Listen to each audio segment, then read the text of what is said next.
Welcome back, tribe. I have a video recommendation here. Small content creator, support her if you can. Torsha, 9,000 subs. I'm guessing she's really popular on TikTok or something. A life without children is vapious, and it's inane, and it's pointless. And you may sit here and think that your career matters, but the truth is that your job will fire you out when don't give a second. Don't give a solitary shit. So and when you're 52 and you're Stop, Toxic King, stop. They're gonna call you a misogynist and cancel you. How dare you? past it with no grandchildren in a house by yourself, and all your friends have grandchildren in this beautiful life, and you're sitting there by yourself, do you think the fact that you can afford a few extra Gucci bags is going to genuinely make you feel happy? I was at my grandmother's 93rd birthday. I stood there and I looked at my 93-year-old grandmother, and there was a whole room full with maybe 70 people that came from that one woman. What a nightmare. Isn't that remarkable? Yeah. That nobody cared about her career. Nobody asked what job she did. Nobody asked how many times she went to the club. You had 70 sentient beings, including myself, full of life from one woman who dedicated herself to being a mother. She was oppressed. That is beautiful. There was a song that trended, and it was talking about how she doesn't need a man. She wants him, right? I'm starting to get it mixed up. Like, to me, saying it, the reason I'm getting mixed up is because that to me still sounds good. That's how indoctrinated we are. I don't need you. I just want you. Rollo Tomasi says the fact that we're actually not living in a patriarchy, and that it's quite the opposite. That I forgot the term he uses, like gynocentric social order. Yeah, that's it, gynocentric social order. Can't but we use just that don't word. really realize it. And when he says that and explains it and talks about and gives examples, I'm just like, whoa, that makes sense. What are some examples of us living in a gynocentric world?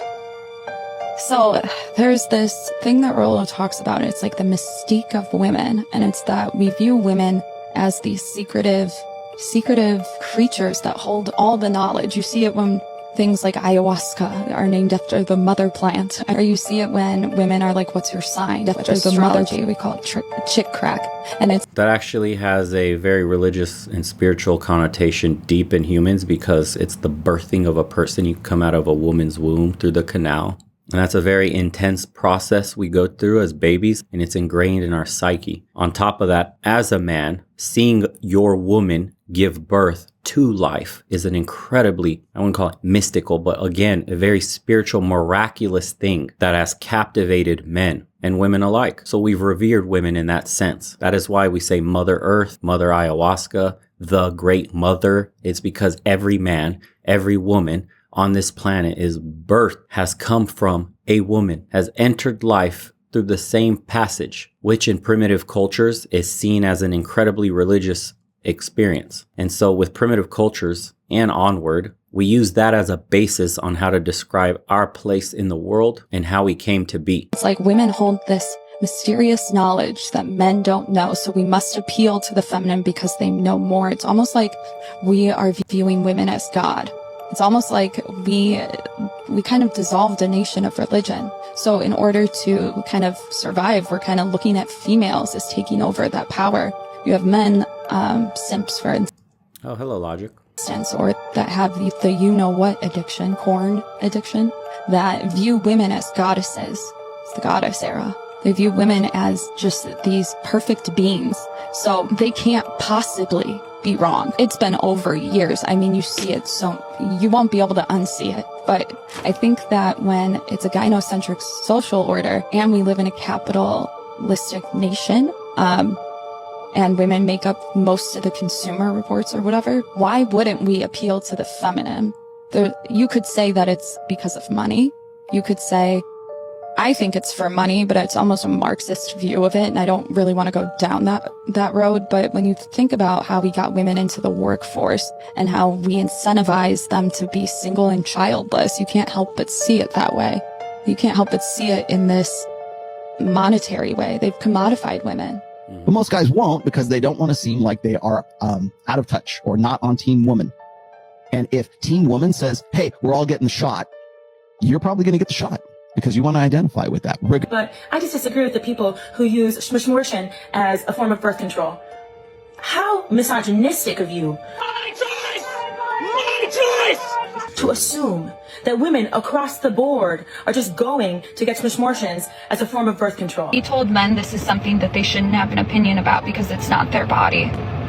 That's where the men are. To please a man is to participate in their own oppression by the patriarchy.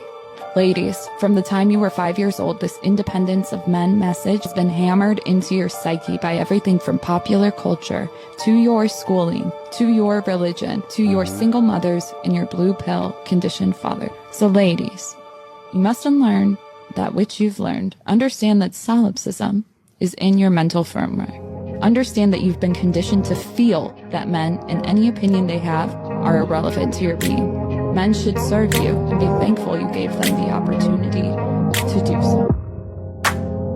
Women are always like, I don't need him, I want him. It's like, we value you for you, not what you can do for us, right? But really, they should be saying, I need your help with something. My Instagram, follow me at Torch. Women have hit the wall in their 30s. They apparently become depressed because they have not yet fulfilled their ingrained need to procreate. No, bitch, it's because nobody sees them anymore.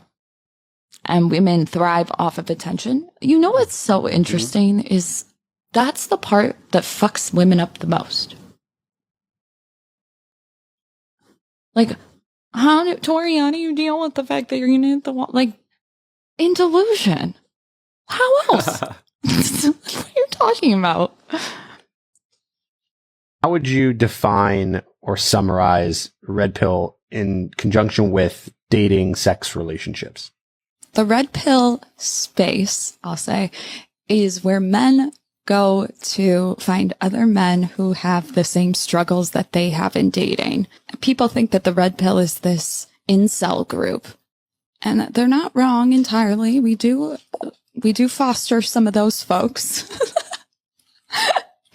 You can't live with them, can't live without them, you know, but I wouldn't say that it's like a hate group. I think it's just where men go to swap notes. The issue has always been simply men voicing their concerns or opinions is dangerous because it's actionable. When a woman complains about something, she can say misandrous shit. She can hate on men all she wants. She can build an entire platform hating on men and saying outrageous, scandalous stuff. And it's not taken serious. Why? Because society is sexist. She's a woman. But if a man says even a quarter of the shit a woman says, if he's on a forum saying anything that could be perceived as actionable, he's going to have the FBI up his ass. He's going to have the police knocking on his door. He's going to get reported. The forum gets shut down. An entire community of men can no longer talk to each other, or you're just guilty by association, etc. Why? Because a man can do something about it. I say. For sure. I think that there's a part of the red pill community that is a hate group. You know, if you go to like the black pill side or MGTOW, I think there's some extremists. Incels are just frustrated they never get picked. And MGTOWs are essentially men that went their own way. And it started from older men that got married and got absolutely destroyed in the court system and their kids taken away from them and they're never going to re-enter into a marriage ever again. And all they do is they warn men of the perils that they faced. Just because a man voices his disapproval at a certain lifestyle or expectations of him like marriage and losing all his shit doesn't make him an extremist. Fuck's sakes. I want to send a message to young women who are career-minded who want to meet someone. The kind of man that you are going to want and respect is going to want a woman who has their own identity, their own career. Not just a job that you have while you wait to find someone to take care of you, but a real career that you feel good about, something that you're building towards, a job that you take pride in, makes you feel like you've got it going on, makes you feel like you're accomplished and you respect yourself.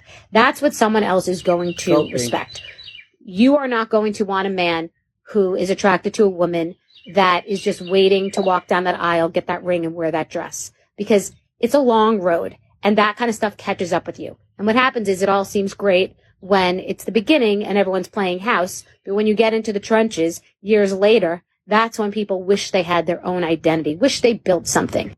That's an older woman coping hard. Past the wall, has no man, has to sell herself and her ego to keep it intact, that she made the right decision of chasing a career and that money is more important than a family, and that she deeply wishes she could have kids and meet a man that's on her level, but never did because she chose her career. Now she's wondering, fuck, did I make the right decision? Damn, now I gotta freeze my eggs. Damn, I don't have time to find a man. Damn, what am I to do? oh yeah, I'm a cope on TikTok and let other women know that, hey, I didn't make the wrong decision. Hey ladies, you should be unhappy with cats just like me. Let me tell you how it's super important to get an education and a degree. And if no man wants you, that's okay, sis. At least you have some money and you can support yourself. Because that's what men really care about. They're going to be looking out here for a woman with a degree and a career, just like me. Oh wait, they don't. A millionaire will literally pick out a chick that works at McDonald's if she's a 10. Not that a 10 would be working at McDonald's, but he doesn't give a shit where she works, how much money she makes, and what accolades she has. Sorry, we're looking for homemakers. We're looking for femininity. We're looking for women that love to be at home and watch children while we're at work busting our ass, doing shit we hate to do. And we'll gladly do it. As long as we know our seeds are being watered and taken care of and they're growing into productive,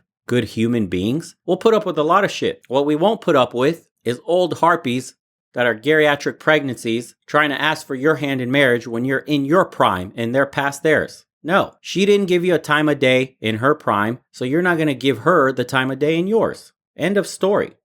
So when you're young and you don't have entanglements and you don't have multiple kids to feed and multiple mortgages. Holy shit, and it says she's been divorced 3 times. Yes.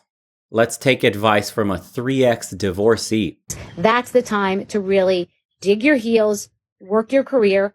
Youth is wasted on the young in many cases, and you do not need to know anything about what relationship you're going to be in for a while. So stay the course. And you know this bitterness comes from the fact that all 3 of her ex-husbands most likely found a younger version of her and are happier without her. And she's left alone. She can't stand it getting traded in for a younger model.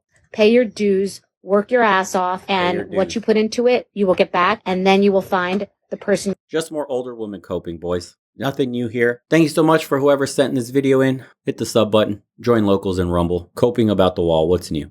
Later, boys.